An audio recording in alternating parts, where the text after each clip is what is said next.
मुझे लगा कि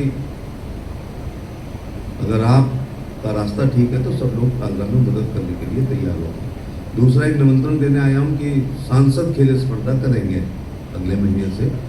सभी विद्यालयों के संचालकों से, प्राचार्यों से अनुरोध है कि बच्चे उसमें भाग लें और बड़ी संख्या में भाग लें।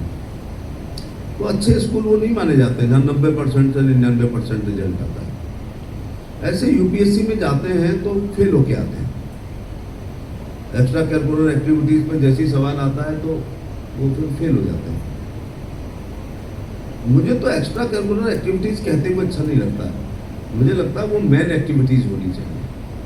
अच्छा विद्यालय वही होता है जिनमें इस प्रकार की गतिविधियां, स्पोर्ट्स पर वाद विवाद होता। मैं अगर दिल्ली तक पहुंचा हूँ, दिल्ली तो बहुत लोग पहुंच जाते हैं लहर के चुनाव में, लेकिन अगर वहाँ थोड़ी सी छवि अलग हुई है तो उसके पीछे जो मैं निबंध में भाग लेता था, वाद विवाद में भाग लेता था, भाषण प्रतियोगिता में भाग लेता था, गोल्फ, पोलो और बिलियर्ड छोड़ के सभी खेलों को खेलता था, मुझे लगता है उससे भी व्यक्तित्व का बड़ा विकास हुआ है। इसके पीछे टीचर्स हैं, मेरे वो तमाम विद्यालय हैं जिन्होंने मुझे अवसर प्रदान किया था। तो एक उसमें दुष्यंत सभागार में हम अपनी बात कर रहे हैं।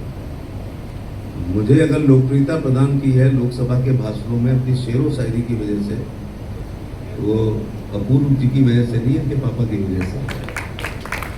मेरे फेवरेट, मैंने 100 एमपीओं को कम से कम भाषण देते हुए अच्छे शेर लिखे हैं।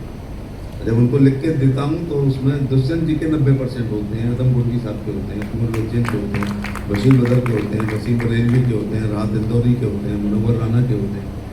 लेकिन आपके दुष्यंत जी के बिना व्यवस्था परिवर्तन वाला शेर उनसे अच्छा कोई लिख नहीं सकता। क्या पीड़ा थी, उत्पीड़न थे, व्यथा थी, तो मैं याद करना चाहूँगा और कुछ सुनाना भी चाहूँगा कि दिल्ली में एक पार्टी ने सरकार केवल एक गजल से बना दी।